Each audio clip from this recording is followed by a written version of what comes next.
Hi, I would like to thank Ryan and Brian and Dr. Moldovan for allowing me to do my part of the presentation via video. Right now I'm in New Mexico at a staff retreat and I'm unable to be there. And I've been charged with the concept of the people that were involved in the student volunteer movement. None of this could have been done, and this call for world missions could have been done without the integral men that were willing to step in and be leaders in the idea of global missions in a time in America when it was not as apparent. So I'm going to just cover some of the earliest members of this movement and try to shed light on each of them.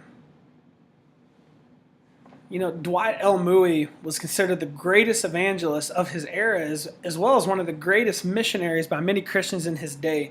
While Moody was not the one to carry out the student volunteer movement, there would have never been a movement if it hadn't have been for his involvement and his leadership. Moody already experienced global missions in the 1870s with his trip to the United Kingdom and Ireland, where he was instrumental in helping many people hear the Word of God. But towards the end of his ministry, Moody was approached and asked to lead a conference for undergraduate students across the country at Mount Hermon School. And it was his month-long conference that resulted in hundreds of men answering the call to world missions. So, you know, many people won't look at him as one of the main leaders of this idea, but if it hadn't been for his conference and all the different things that he did to get people motivated, it would have never, ever happened. You know, if it hadn't been for Luther Wishart, we would have been in a lot of trouble. He was crucial to the birth of the student volunteer movement. The early leaders of this movement knew that they had to effectively start a conference that would draw men across the country about world missions. And Wishart, you know, who was the intercollegiate secretary of the YMCA, had a huge hand in actually getting Moody to come and lead this conference. And he was not just important because he cared about leading students, but he did not totally feel called to be a foreign missionary. Yes, he was a part of the beginning group that got excited about missions, but Luther Wishart was actually also excited about training people for missions. So he spent a lot of time in America urging other students to be involved in world missions. He eventually was able to fulfill his dream to go overseas by visiting countries such as Japan, China, Malaysia, India, Arabia, Persia, and Turkey over a span of 45 days, trying to talk these college institutions into turning their hearts over to Christ. And it's been said that Luther was able to send out 200,000 missionaries to volunteer service, and he was instrumental to the beginning and continued to be faithful to the end. You know, Robert Wilder was an interesting character.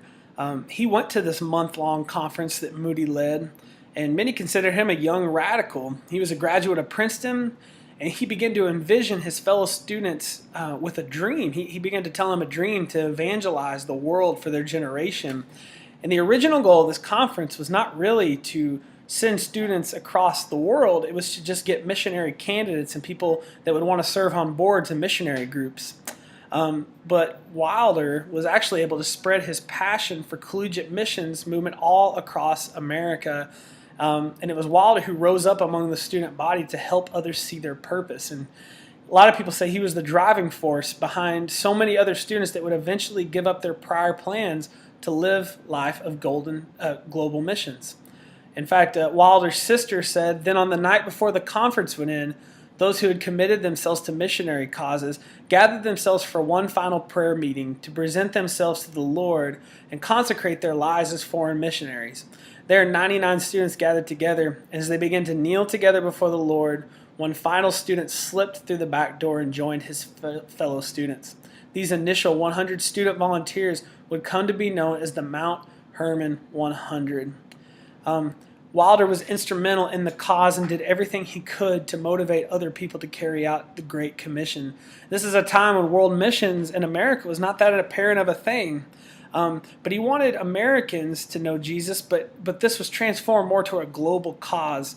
And Wilder, you know, a lot of people would say was a pioneer of his time, while others saw him as radical. Today we look at guys like him and see that we're where we're at because of him. And finally, John R. Mott was one of the key students in this movement. Before the student volunteer movement, Mott was already a very successful YMCA student leader at Cornell. but the YMCA suggested that he goes to this conference. And Mott, went from a normal upbringing in Iowa to almost living a first-class life because of his involvement with the YMCA. He was able to go to swanky New York restaurants and spend much of his time with millionaires. In fact, he even married one of the illustrious daughters of Worcester College, to the point where his family couldn't even come to their wedding because it was so fancy and was nothing like he had ever seen. And he grew up like most students that were going after the American dream, but it was not until he found himself at the student volunteer conference that his dream was quickly changed into world missions. He and many others chose the dream of evangelizing the world with their generation. Anything else would have been considered a failure to Mott. And in his later years, Mott was the missionary statesman and primary leader of the student volunteer movement. He was even asked by Woodrow Wilson, the President of the United States at that time, to be the U.S. ambassador to China, a position that promised a lot of wealth and power. And here's what Mott said to that. John R. Mott responded by telling Wilson that though he was profoundly honored by the offer, he had to decline.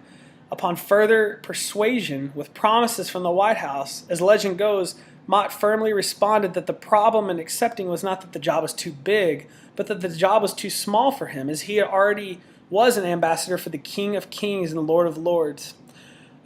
Wilson later told reporters that Mott was one of the most nobly useful men in the world.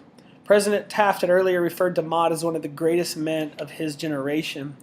Mott had a major impact on the United States because of his involvement in world missions, and it was through his desire to please God that he was given an opportunity to show others that there was more to life than the American dream.